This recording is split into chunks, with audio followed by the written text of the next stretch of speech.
Baik, selepas 2 minggu berkempen, parti dan calon bertanding dalam pilihan raya negeri Sabah ke-17 akan menyerahkan kepada lebih 1.7 juta pengundi untuk menentukan pilihan terbaik mentadbir negeri itu bagi tempoh 5 tahun akan datang esok. Kita terus bersama Fahmi Tajuddin di Kota Kinabalu. Silakan Fahmi. Terima kasih Malik dan Zati. Pilihan Raya Negeri Sabah ke-17 disifatkan sebagai pesta demokrasi. Seramai 596 calon tertinggi dalam sejarah bertarung untuk merebut 73 kerusi DUN yang dipertandingkan. Berikut beberapa fakta menarik mengenai PRN Sabah disediakan oleh Dirina Syekh Faisal. Ya, PRN Sabah 2025 menyaksikan bilangan calon yang bertanding seramai 596 orang berbanding 447 pada 2020. Kali ini juga calon bebas menjadi entiti terbesar iaitu 74 orang. Warisan pula muncul sebagai parti politik yang bertanding di kesemua kerusi. Sebanyak 13 DUN menyaksikan pertandingan sekurang-kurangnya 11 penjuru. DUN Tulik memegang rekod calon paling ramai iaitu 14 calon. Majoriti calon berumur antara 41 hingga 60 tahun. 80 calon boleh dikatakan mewakili golongan muda berusia bawah 40 tahun. Manakala 19 calon berusia antara 71 dan 99 tahun. 2 hari selepas penamaan calon, Abdul Halim Siddiq Gulam Hassan yang bertanding di kerusi DUN Silam mengumumkan menarik diri. Bagaimanapun, nama beliau masih tercatat di kertas undi.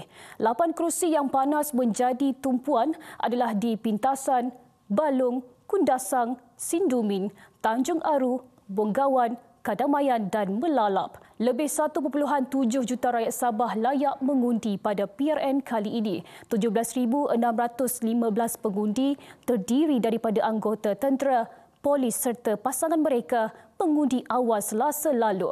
Penentuannya bakal kita saksikan esok. Siapakah yang bakal menentukan hala tuju pentadbiran negeri Sabah yang akan datang? Selamat mengundi. Dari Syekh Faisal, Buletin Utama.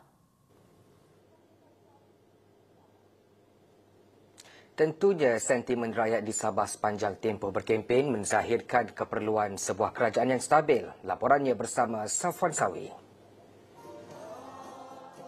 Sepanjang 2 minggu, tempoh berkempen melalui suasana tenang tanpa sebarang provokasi. PRN 17 menghampiri kemuncaknya dan beginilah kemeriahan kehangatan pimpinan utama giat turun padang bertemu pengundi. Di sebalik kemeriahan kempen semua parti politik yang bertanding, rakyat Sabah meletakkan harapan siapa sahaja yang menerajui kerajaan selepas ini agar isu mereka menjadi fokus. Saya berharap masyarakat dapat mengundi dengan yang bijak lah. Ya begitu sajalah. Memilih parti yang betul-betul dapat membantu kita dalam Sabah yang sekarang. Keutamaan mereka kestabilan, mandat yang dihormati dan tidak berpolitik sepanjang masa. Bagilah 5 tahun, saya tidak kira siapa memerintah.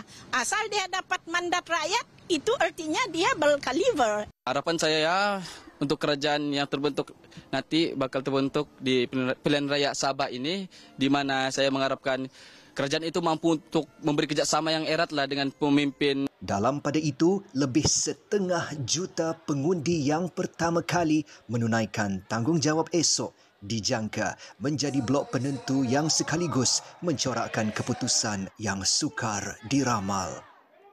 Sebagai pemilih turunlah. Sebab apa? Kalau tak turun jangan menyesal. Kita rugi 1 undi. Dan lebih rugi lagi kalau kita menyesal 5 tahun, orang ataupun pihak yang sepatutnya kita undi tidak dapat menjadi kerajaan. Siapakah yang bakal duduk di 73 kerusi Dewan Undangan Negeri Sabah ini? Parti mana yang bakal mengemudi kerajaan? Siapa pula pembangkang? Pilih wakil rakyat yang membawa suara anda masa depan Sabah yang lebih gemilang. Safwan Sawi, TV3. Rakyat Sabah diingatkan agar tidak lagi memberi peluang kepada parti yang gagal mentadbir sebelum ini. Ketua Menteri Datuk Seri Haji Jinor berkata rakyat harus menilai pemimpin yang ada rekod baik serta mampu menguruskan kawasan diwakili. Mereka sudah diberi peluang, tetapi mereka gagal mentadbir negeri Sabah. 2 tahun setengah mereka ditolak oleh rakyat. Takkan dalam pilihan raya ini kita bagi lagi mereka peluang? Mana boleh. Mereka sudah gagal. Beliau berucap dalam program Jelajah Rumah Kita, Kita Jaga GRS, Dun Pantai Manis dipapar. Dalam pada itu, Datuk Seri Haji G turut berkata, segelintir pemimpin yang pernah mentadbir Sabah sebelum ini juga tidak menggunakan peluang yang ada ketika memegang jawatan bagi memajukan Sabah. Beliau turut menyatakan keyakinan GRS akan diberi peluang untuk membentuk kerajaan negeri esok. Barisan Nasional tidak menolak kemungkinan kerajaan campuran bakal terbentuk sekiranya tiada satu gabungan memperoleh majoriti esok. Timbalan Perdana Menteri Datuk Seri Ahmad Zahid Hamidi berkata BN juga sedia bekerjasama dengan parti-parti lain bagi memastikan DUN tidak tergantung. Komentar daripada penganalisis politik yang menyangkakan bahawa tidak ada satu gabungan pun yang akan dominan yang boleh membentuk kerajaan stand alone. Dan tentunya kita membaca bahawa akan berlaku kerajaan campuran selepas 29 hari bulan. Datuk Seri Zahid terdahulu menunaikan solat Jumaat di Keningau. Beliau turut hadir pada program Sentuhan Kasih Desa @Liawan. Dalam pada itu, Timbalan Pengerusi BN Datuk Seri Muhammad Hassan merayu agar parti itu diberi mandat untuk kembali menerajui kerajaan negeri. Saya harap supaya jentera kerja kuat kalau nak lihat Barisan Nasional kembali semula mentadbir negeri Sabah ini. Dan saya juga mohon supaya pengundi-pengundi besok beri peluang semula kepada BN. Sabah juga ujarnya memerlukan satu pasukan yang mantap bagi mengembalikan kegemilangan negeri ini dalam segenap aspek.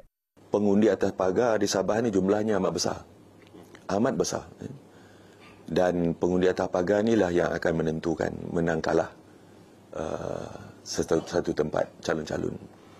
Saya berharap supaya seperti yang saya sebutkan tadi, pengundi-pengundi di negeri Sabah ini lakukanlah yang terbaik, buat keputusan yang terbaik kerana kita akan membuat keputusan memilih dan juga menubuhkan kerajaan untuk 5 tahun yang akan datang.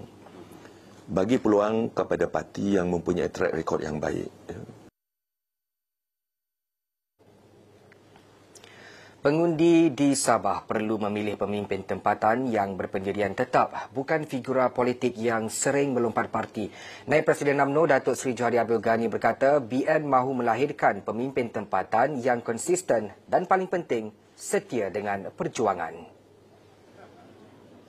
Tegas beliau, Sabah memerlukan pemimpin yang bukan sekadar muncul ketika musim pilihan raya dan mudah berubah mengikut angin politik. Sebaliknya, rakyat perlu diwakili figura yang konsisten turun padang, memahami denyut nadi rakyat dan teguh mempertahankan mandat. Inilah pemimpin yang boleh guide kita. Kita tak nak pemimpin masuk dalam ni keluar tak kerti. Masa dia sesat. Ya? So yang ini kita nak kena pastikan bahawa rakyat bukan sahaja di peringkat atasan, tetapi di bawah juga dapat sampai mencari dia sebagai wakil rakyat. Ketika turun padang menyantuni pengundi di Kuala Pus, Bongawan, Datuk Seri Johari menyifatkan calon BN kawasan itu, Datuk Muhammad Alamin, sebagai anak jati Sabah yang mempunyai rekod prestasi baik. Katanya pengalaman beliau selaku Timbalan Menteri di peringkat persekutuan memberi nilai tambah melaksanakan projek berimpak terus kepada penduduk. Di Kimanis, calon BN Dun Bonggawan Datuk Muhammad Alamin optimis pengundi akan memberinya peluang. Keyakinan itu bersandarkan maklum balas positif yang diterima sepanjang 14 hari berkempen. Pada setiap program ziarah rumah ke rumah, ramai yang menzahirkan sokongan dan mahu BN kembali mentadbir Sabah.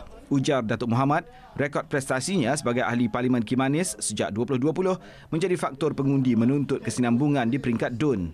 Jadi saya telah lakukan ini sebagai ahli parlimen. Mereka nak supaya ada continuity, kesinambungan itu di peringkat negeri.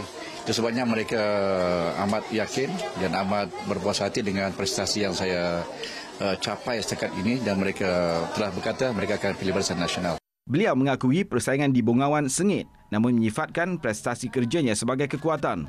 Beliau berdepan saingan 9 penjuru di DUN ini. Calon muda BN di Dun Darau, Arfan Shah Abdul Ghaffar menegaskan kehadiran beliau membawa pembaharuan dan nafas baru. Walaupun saya orang muda, kita akan tertumpu kepada calon muda, tidak juga. Sebenarnya kita memberikan nafas baru. Nafas baru, mungkin nafas yang segar dari segi calon dan mungkin saya